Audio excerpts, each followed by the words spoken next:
4월 2일 목요일 아침입니다. 오늘도 하나님의 은혜가 사랑하는 교우들 위해 함께하기를 주 이름으로 축복합니다. 밤 10시 텐텐 운동 기도 우리 시간 기억하고요. 오늘 본문은 이사야 30장입니다. 이사야 30장 구약 성경으로 제 성경으로 1001면 되겠습니다. 1절부터 17절까지 말씀이고요. 새벽 설교 말씀은 늘 본문에 제가 중심이 되어 있기 때문에 성경을 펴서 같이 보셔야 되는데 이사야서는 더군다나 더 그렇습니다. 선지서는 우리가 낯설고 어려운 말씀이기 때문에 꼭 이동 중에 들으신 분은 가정에 돌아가시면 성경을 펴서 다시 한번 말씀을 그렇게 성경을 보면서 들어주시길 부탁해요. 1절부터 17절인데 오늘 제가 읽기는 7절까지 읽도록 그렇게 하겠습니다. 여호와께서 이르시되 패역한 자식들은 와 있을진저 그들이 계교를 베푸나 나로 말미암지 아니하며 맹량을 맺으나 나의 영으로 말미암지 아니하고 죄의 죄를 더하도다. 그들이 바로의 세력 안에서 스스로 강하려 하며 애굽의 그늘에 피하려 하여 애굽으로 내려갔으되 나의 입에 묻지 아니하였도다. 그러므로 바로의 세력이 너희의 수치가 되며 애굽의 그늘에 피함이 너희의 수욕이 될 것이라. 그 고관들이 소안에 있고 그 사신들이 하네스에 이르렀으나 그들이 다 자기를 유익하게 하지 못하는 민족으로 말미암아 수치를 당하리니 그 민족이 돕지도 못하며 유익하게도 못하고 수치가 되게 하며 수욕이 되게 할 뿐임이니라. 네겝 짐승들에 대한 간한 경고라. 사신들이 그들의 재물을 어린 나귀 등에 싣고 그들의 보물을 낙타 한 장에 얹고 암사자와 수사자와 독사와 및 날아다니는 불뱀이 나오는 위험하고 공고한 땅을 지나 자기에게 무익한 민족에게로 갔으나 애굽의 도움은 헛되고 무익하니라. 그러므로 내가 애굽을 가만히 앉은 라합이라 일컬었느니라. 아멘. 말씀의 제목은 애굽과 동맹을 맺는 유다. 애굽과 동맹을 맺는 유다. 이사야 선지자는 유다 백성에게 애굽을 의지하지 말라고 셀 수 없을 만큼 여러 차례 경고했습니다. 그러나 그들은 하나님과 애굽을 이 저울에 올려놓고 저울질하다가 애굽 쪽으로 그들의 마음을 그렇게 기울입니다. 하나님 대신 애굽에게 그들의 인생을 기댄 것이죠. 이 모든 일들 앞에 하나님이 강한 배신감을 느끼십니다. 그래서 사랑하는 여러분, 하나님에 대한 반역, 이것이야말로 심각한 죄악입니다. 하나님이 주인이시며 하나님이 왕이심에도 불구하고 사람들이 눈치를 보고 눈치를 살피다가 하나님이 아니라 다른 쪽으로 가서 그들의 마음과 그들의 인생을 의지하는 것, 그게 바로 죄의 본질입니다. 첫 번째, 애굽과 동맹을 맺는 유다. 애굽과 동맹을 맺는 유다. 먼저 하나님이 불행을 선언하시는데요. 하나님께서 내리시는 이 불행의 대상이 안타깝게도 유다 왕국이었습니다. 그들은 당시 그들이 처한 국제사회의 정치, 군사적인 판세를 분석했습니다. 상황은 위중했습니다. 아시리아의 침공이 눈앞에 직면해 있었기 때문입니다. 그들이 생각하기에 여기서 벗어날 수 있는 길은 아시리아에 필적할 만한 힘을 보유한 이집트의 도움을 얻는 것이라 생각했습니다. 그래서 히스기야 왕은 군사 고문단과 사절단을 이집트로 보냅니다. 하나님을 의지하고 하나님 뜻을 구하며 신앙으로 국난을 헤쳐나가기보다는 인간적인 해결 방법을 추구한 것입니다. 그러나 이는 심각한 오판이었죠. 하나님은 유다를 일컬어 패역한 자식들이라고 부릅니다. 1절, 2절 말씀. 여호와께 이르시되 패역한 자식들은 와 있을진저 그들이 계교를 베푸나 나로 말미암지 아니하며 맹약을 맺으나 나의 영으로 말미암지 아니하고 죄의 죄를 더하도다. 그들이 바로의 세력 안에서 스스로 강하려 하며 애굽의 그늘에 피하려 하여 애굽으로 내려가서되 나의 입에 묻지 아니하였도다. 패역한 자식이란 고집불통, 완고한 자녀라는 의미입니다. 어려운 일이 있으면 아버지 하나님께 먼저 묻고 상의해야 합니다. 그런데 그들은 하나님께 묻지 않습니다. 하나님은 제쳐버리고 자기들이 계획을 세웁니다. 하나님을 무시하고 자기들이 선호하는 나라와 방위 조약을 체결합니다.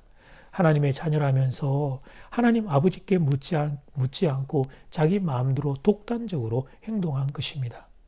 부모님 여러분, 만약에 여러분의 자녀들이 인생의 중요한 문제들, 예를 들면 입학, 입사, 결혼 등에 대해 결정하면서 부모와는 상의가 한마디 없이 혼자 결정한다면 부모로서 여러분의 마음은 어떠실 것 같습니까? 혹시 기분이 좋을까요? 아이고야 인석 다 컸네 다 컸어. 인생의 중요한 문제를 혼자서 다 해결하고 혹시 이런 생각으로 기분이 좋아질까요? 아닐 겁니다. 서운하고 섭섭할 겁니다. 인생의 중요한 문제를 부모와 한마디 상의도 없이 혼자 결정하는 그 자식 때문에 그 마음이 참 많이 서운할 겁니다. 그리고 그 결정이 그 철없는 그런 아직까지 어린 자녀의 결정이어서 여러 가지 문제를 안고 있다면 그 결정 앞에 정말 탄식을 하게 될 겁니다. 사랑하는 여러분, 예를 들어 봅시다. 지금은 사업을 시작할 때가 아니고 회사를 다녀야 할 때라 생각을 하고 있는데 만약에 자식이 잘 다니던 회사를 한마디 언음도 없이 그만두고 자기가 개인 사업을 하겠다 그렇게 할 때 여러분 부모로서 얼마나 마음이 참 많이 되고 힘들까요? 이렇게 어려운 시기에 왜 사업을 하려고 할까? 잘 다니던 직장을 그만두고 왜 그럴까? 부모 입장에서는 그 마음이 참 많이 힘들 거예요. 화도 나지만 화나기 이전에 앞으로 자식의 인생을 생각할 때 그 부모의 자리에서는 염려와 걱정이 되기 때문입니다. 유다 백성을 향한 하나님의 마음이 바로 그것이었어요. 이집트와 동맹을 맺는 유다를 보면서 하나님은 기가 막혔습니다. 이들을 도대체 어떻게 하면 좋을지 기가 막혔어요. 지금은 이집트가 유다를 도와주는 것처럼 보이지만 시간이 지나면 이 이집트가 유다를 더 괴롭히는 존재가 될 텐데 그런데 그것을 내다보지 못하는 유다 백성을 보면서 하나님은 기가 막혔습니다. 3절 말씀, 그러므로 바로의 세력이 너희의 수치가 되며 애굽의 건대 피함이 너희의 수욕이 될 것이라. 그런데 주님 안에 사는 여러분, 아시리아를 피해 이집트를 선택한 유다를 보면서 그 이집트 때문에 훗날 유다가 겪게 될 어떤 실질적이고 어떤 그런 군사적인 그런 고통과 아픔보다 더 큰 아픔이 이 안에 내포되어 있음을 여러분 혹시 아십니까? 그것은 여러분 백성이 왕을 무시한 거예요. 유다 백성이 왕 대신 하나님을 무시한 겁니다. 그래서 왕이신 하나님의 말씀을 그들이 거역한 거예요. 이것은 마치 자식이 부모를 거역한 것과 동일합니다. 피조물이 창조주를 거역한 겁니다. 주님 안에 사는 여러분, 이것이 가장 큰 죄악입니다. 하나님을 무시하고 거역하는 반영이 가장 큰 죄악입니다. 죄의 본질은 하나님에 대한 반역에서 시작해서 하나님으로부터 도피하는 것으로 끝나게 됩니다. 그런데 당시 유다가 딱 그런 형국이었어요. 하나님이 싫다고 하나님의 날개를 던지고 피하여 이집트의 그늘로 도망을 친 것입니다. 그런데 사랑하는 여러분, 이런 어리석은 모습을 지금 우리에게서 보게 되는 것은 웬일일까요? 하나님이 도대체 여러분 우리에게 잘못하신 게 뭐가 있습니까? 주일날 교회 오라고 한 것, 교회에서 헌신하고 봉사하고 헌금하라고 한 것, 혹시 그런 것이 마음에 불편해서 그래서 하나님을 던지고 그렇게 떠나 있는 것인가요? 하긴 헌금 설교를 하면 그것이 듣기 싫어 교회를 떠나는 이가 있다는 말을 들은 적이 있기는 합니다. 그런데 사랑하는 여러분, 예를 들고 있는 것입니다. 한 예를. 헌금 설교 그것이 마음에 불편하기는 하지만 그렇다고 해서 하나님을 떠날 정도로 그것이 정말 그렇게 하나님보다 더 큰 문제입니까? 아니 정말 헌금이 그게 마음에 불편하고 부담이 되어서 하나님을 떠난다는 말입니까? 사랑하는 교회 여러분, 하나님을 떠난다는 게 뭘 의미하는지 아십니까? 그것은 죽음입니다. 그것은 생명과의 분리입니다. 사탄이 가장 기뻐하는 일이 바로 그것입니다. 우리가 하나님을 거부하고 하나님을 떠나는 것 말이죠. 사랑하는 교우 여러분, 헌금이 마음에 불편하면 안 하셔도 됩니다. 그러나 어떤 일이 있어도 하나님은 떠날 수 없어요. 어떤 이유로도 하나님을 떠날 수는 없습니다. 가장 어리석은 인간이 하나님을 거역하는 인간이고 가장 지혜로운 인간이 하나님을 바라보는 존재입니다. 저는 여러분이 어리석은 인생이 아니라 지혜로운 인생이 되기를 바랍니다. 그러므로 하나님을 거역하는 자리에서 일어서서 하나님을 바라보는 자리로 나아오기를 주의 이름으로 부탁합니다. 두 번째, 구원이 오는 길, 구원이 오는 길. 죽음의 자리에서 구원의 자리로 나아가는 길을 하나님이 제시하십니다. 15절 말씀, 주 여호와 이스라엘의 거룩하신 이가 이같이 말씀하시되 너희가 돌이켜 조용히 있어야 구원을 얻을 것이요 잠잠하고 신뢰하여야 함을 얻을 것이거늘 너희가 원하지 아니하고. 하나님은 구원의 길로 두 가지 길을 제시하십니다. 첫 번째, 작은 첫 번째 돌이키라. 작은 두 번째, 잠잠히 하나님을 신뢰하라 하는 거예요. 오늘 시간 관계상 장안이 첫 번째 돌이키는 것을 중심으로 잠깐 묵상을 하도록 하죠. 돌이키라는 것은 회개를 의미합니다. 하나님을 거역하고 내 마음대로 살려고 했던 생각과 행동을 회개하는 것입니다. 이 시대의 인기를 잃고 있는 단어가 죄, 회개 이런 단어죠. 요즘은 죄라는 단어를 잘 사용하지 않습니다. 대신 단어를 좀 순화하고 약화시켜서 실수 이런 단어로 바꿔 부릅니다. 그리고 어떤 한 사람의 그 개인의 잘못에 대하여 책임을 묻기보다 주변 상황과 환경과 어떤 과거와 주변의 어떤 다른 사람들의 그런 책임들을 전가하는 경향이 농후합니다. 그것이 부드러워 보이고 또 나이스해 보이기 때문에 그렇죠. 그러나 사랑하는 여러분, 우리가 실수를 해서 우리가 지옥에 갈 죽음의 존재가 된 게 아니에요. 우리는 죄 때문에 영죽게 된 것입니다. 여러분, 마음이 아파도 단어를 정확하게 사용해야 합니다. 우리의 실수 때문이 아니라 우리의 죄 때문에 예수님이 십자가를 지신 겁니다. 죄란 그토록 무서운 녀석입니다. 죄의 삭선, 사망이라 선언하고 있을 정도로 죄는 끔찍한 녀석이에요. 그리고 바로 그 죄의 본질, 핵심은 다름 아닌 하나님을 거역하는 것입니다. 그러므로 내게 하나님을 거역했던 모습이 있다면 자복하고 회개해야 합니다. 대충 덮고 넘어갈 일이 아니라 빨리 그 자리에서 돌아서야 합니다. 하나님을 등지고 살면 안 됩니다.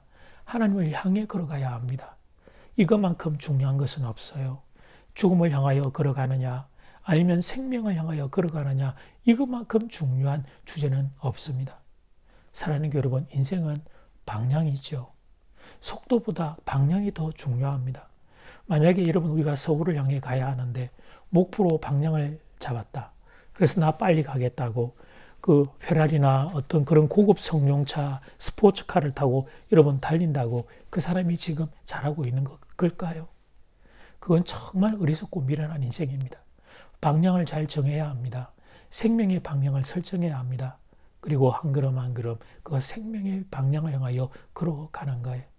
유혹과 압박이 있어도 흔들리지 않고 그 방향을 향하여 걸어가는 거예요. 그러면 걸어가면 걸어갈수록 그는 생명의 은혜를 누리게 될 것입니다. 그런데 만약에 죽음의 방향을 향해 걸어가고 있다 하면 시간이 지나갈수록 그는 죽음의 냄새에 사로잡힐 수밖에 없어요. 인간적인 방법을 아무리 고안해도 그것은 도움이 될 수 없습니다. 그 길로 가면 죽을 수밖에 없기 때문입니다. 그러므로 오늘 이 시간 하나님을 거역하고 죽음의 길로 가던 이들이 있다면 그 자리에서 돌이켜 하나님이 계시는 생명의 자리로 나가기를 소원합니다. 일어서십시오. 지금 빨리 일어서십시오. 그리고 방향을 하나님을 향하여 돌이키십시오. 그것이 살고자 하는 사람이 해야 할 첫 번째 일입니다. 오늘 이 시간 여러분 모두 하나님을 향하여 돌이키고 잠잠히 하나님을 신뢰하는 복된 백성 되기를 주의 이름으로 축복합니다. 아멘. 기도드리겠습니다. 하나님을 거역하고 내 마음대로 사는 것이 얼마나 큰 죄악인지 몰랐습니다. 그런데 제가 마치 유다 백성처럼 살고 있었습니다. 하나님의 말씀을 거부하고 내가 보기에 좋은 이집트로 내려가고 살고 있었습니다. 이 시간 자복하고 회개합니다. 하나님을 거역했던 죄악을 회개합니다. 그리고 하나님을 등지고 살던 제 삶의 방향을 돌이켜 하나님을 바라봅니다. 잠잠히 하나님을 바라봅니다. 주여 내게 은혜를 베풀어 주시옵소서. 더하여 기도합니다. 이 나라 이 민족 하나님을 거부하고 하나님 없다 하고 하나님을 무시하고 아버지 하나님 살아가고 있는 모든 생각, 모든 사조, 모든 사상, 하나님 모든 하나님 세력들이 하나님 무릎 꿇게 하시고 깨지게 하시고 하나님을 하나님으로 인정하고 돌이킴으로 아버지의 생명의 하나님의 꼴을 받아 누리는 이 나라 이 민족 될 수 있게 은혜 더하여 주시옵소서. 예수님 이름으로 기도드립니다. 아멘. 하늘에 계신 우리 아버지여, 이름이 거룩히 여김을 받으시오며 나라가 임하시오며 뜻이 하늘에서 이루어진 것 같이 땅에서도 이루어지이다. 오늘 우리에게 일용할 양식을 주시옵고 우리가 우리에게 죄 지은 자를 사하여 준 것 같이 우리 죄를 사하여 주시옵고 우리를 시험에 들게 하지 마시옵고 다만 악에서 구하시옵소서. 나라와 근세와 영광이 아버지께 영원히 있사옵나이다. 아멘.